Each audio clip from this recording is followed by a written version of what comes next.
प्राचीन समय में विद्यार्थी गुरुकुल में रहकर ही पढ़ा करते थे। बच्चों को शिक्षा ग्रहण करने के लिए गुरुकुल भेजा जाता था। बच्चे गुरुकुल में गुरु के सानिध्य में आश्रम की देखभाल किया करते थे और अध्ययन भी किया करते थे। वरदराज को भी सभी की तरह गुरुकुल भेजा गया। वहाँ आश्रम में अपने साथियों के साथ घुलने मिलने लगा, लेकिन वह पढ़ने में बहुत ही कमजोर था। गुरुजी की बात उसके बहुत कम समझ में आती थी। इस कारण वह सभी के बीच उपहास का कारण बनता था। उसके सारे साथी अगली कक्षा में चले गए, लेकिन वह आगे नहीं बढ़ पाया। गुरुजी ने भी आखिरकार हार मानकर उससे बोले, वरदराज, मैंने सारे प्रयास करके देख लिए हैं। अब यही उचित होगा कि तुम यहाँ अपना समय बर्बाद मत करो, अपने घर चले जाओ और घर वालों की काम में मदद करो।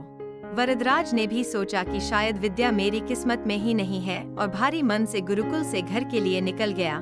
दोपहर का समय था। रास्ते में उसे प्यास लगने लगी।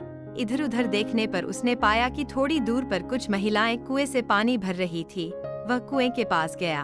वहां पत्थरों पर रस्सी के आने जाने से निशान बने हुए थे। तो उसने महिलाओं से पूछा, यह निशान आपने कैसे बनाए? तो एक महिला ने जवाब दिया, बेटा, यह निशान हमने नहीं बनाए। यह तो पानी खींचते समय इस कोमल रस्सी के बार बार आने जाने से ठोस पत्थर पर भी ऐसे निशान बन गए। वरदराज सोच में पड़ गया। उसने विचार किया, जब एक कोमल सी रस्सी के बार बार आने जाने से एक ठोस पत्थर पर गहरे निशान बन सकते हैं, तो निरंतर अभ्यास से मैं विद्या ग्रहण क्यों नहीं कर सकता। वरदराज ढेर सारे उत्साह के साथ गुरुकुल आया और अथक कड़ी मेहनत की। गुरुजी ने भी खुश होकर भरपूर सहयोग किया। कुछ ही सालों बाद यही मंदबुद्धि बालक आगे चलकर संस्कृत व्याकरण का महान विद्वान बना। दोस्तों, अभ्यास की शक्ति का कहना ही क्या है। यह आपके हर सपने को पूरा करेगी। अभ्यास बहुत जरूरी है, चाहे वह खेल में हो या पढ़ाई में या फिर किसी और चीज में। बिना अभ्यास के आप सफल नहीं हो सकते। अगर आप बिना अभ्यास के किस्मत के भरोसे बैठे रहोगे तो आखिर में आपको पछतावे की सिवा और कुछ हाथ नहीं लगेगा।